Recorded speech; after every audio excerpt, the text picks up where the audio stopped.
Welcome to my second review of Doctor Who. This time I've chosen the second Doctor story, The Tomb of the Cybermen. This was made in 1966, I think. Yes, I checked that one out. Basically, it was. I have to check my facts here. Sorry about this. This series was this serial, The Tomb of the Cybermen, was produced at the end of the fourth block, but was deliberately held back to make it as part of the fifth season of Doctor Who. Peter Bryant, who had previously been an assistant to Jerry Davis, who created the Cybermen, had been newly promoted to script editor, and was allowed to produce this serial in order to prove that he could take over from Innes Loynes as producer later in the series, later in the run.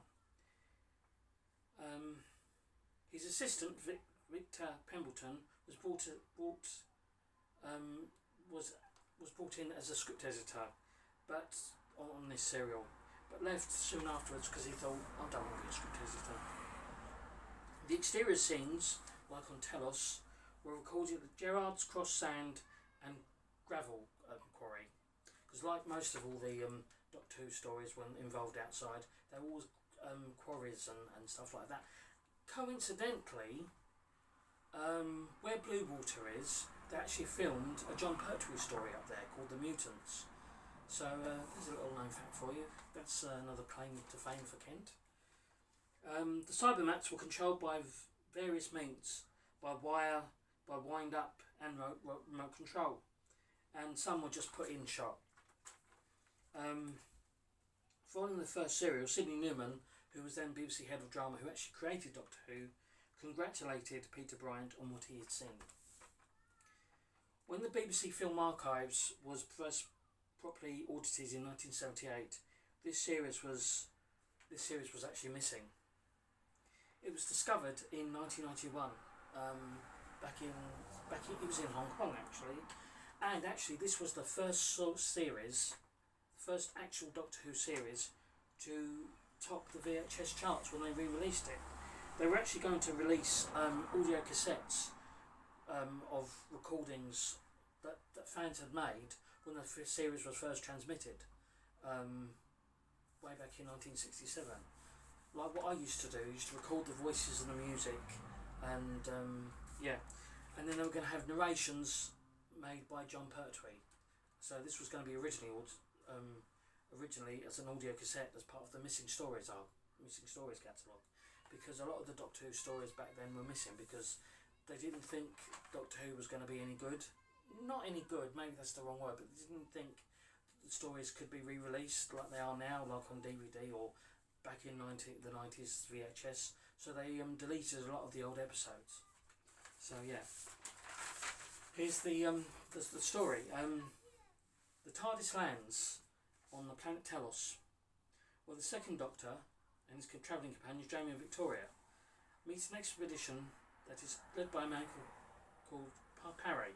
They're trying to find the remains of the Cybermen who died out 5 centuries before, but with two members of the expedition already dead, Parry decides to call the expedition off. But he's informed then by the pilot, the Captain Hooper, that someone has sabotaged the ship, and meaning that they're stranded on Telos until they can repair the ship. Clegg opens the hatch where the Cyberman is, and the team descend, leaving the Doctor's companion Victoria with another of the team, Crafton, behind. They actually go into the place where the actual Cybermen are, and they go down to this thing, and where the Cybermen are, because the Cybermen are all frozen, and one of the expedition actually thaws out the Cybermen, and they become alive again. Crafton drugs Victoria, and the Cybermen betraying the group. As the Cybermen emerge from their hibernation, as it were, or from being frozen, Clegg reveals that he and Crafton belong to a Logician's cult with great intelligence but no strength, no brute force, no power, no physical power. He believes that the Cybermen will be grateful for their revival and will ally themselves with the Brotherhood to conquer the universe. Another one of those we will conquer the universe sort of people. And, you know, when Victoria awakens from being from her drunken stupor, she and Hooper and she and the co-pilot and the captain mount a rescue, which using smoke grenades to distract the Cybermen to rescue all the other members of the group and the Doctor and Jamie. And after a long battle, the Doctor reseals the tomb and sets up countermeasures to ensure the Cybermen will never re-emerge. This was actually a very good story, and there was this big fella, and he actually held like the Cybermen at bay while the others made their escape. So yeah, this was one of the best Patrick Troughton stories I'd seen. I never got to see some of these on their release because I wasn't even born then. I actually got into Doctor Who way back in 1993. I mean, I was into Doctor Who when I was little, but when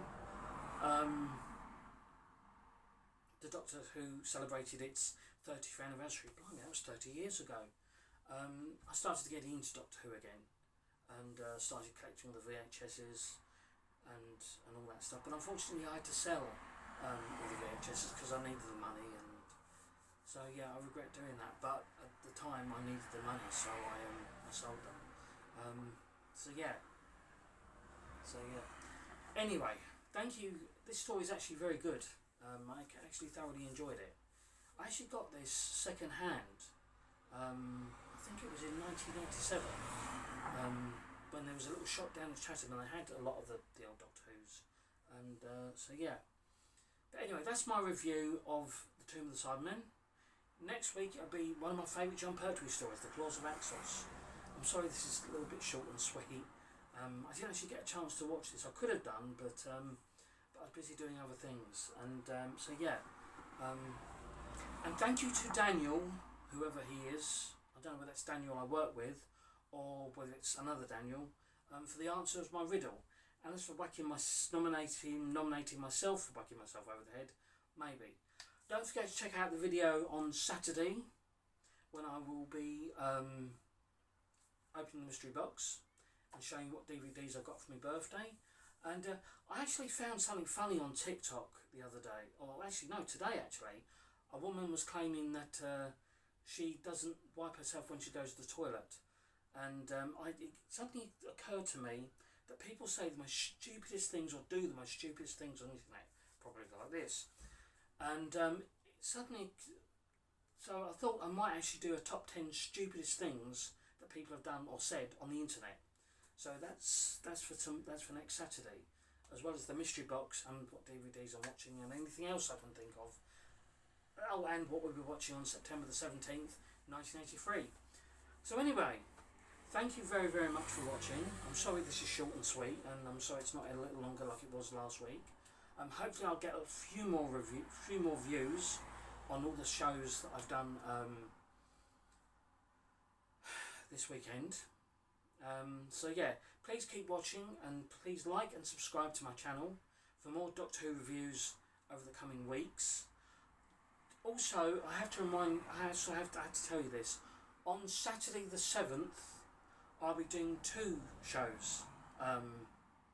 Basically because I'm working the weekend after that, and also the Halloween weekend. So the weekend on the 22nd, I'll be doing 2 shows, as well as 4 Doctor Who reviews. Because that's like 2 the previous week on the 7th and the 7th, and 1 for the week after that when I'm working, and 2 on the 22nd for the week after that, which is Halloween week. because I'll be working again that weekend. So I won't actually officially be celebrating Halloween. So I'll probably be doing what I can, and you'll also have some ghostly and ghastly stories as well. So yes, so I won't be missing out, but you will be having extra content because I'll be working those weekends. The 14th, is it the 13th, 14th, and 15th, the 27th, 28th, 29th. So, but you'll have 4 videos and 4 Doctor Who reviews those weekends that I'm not working.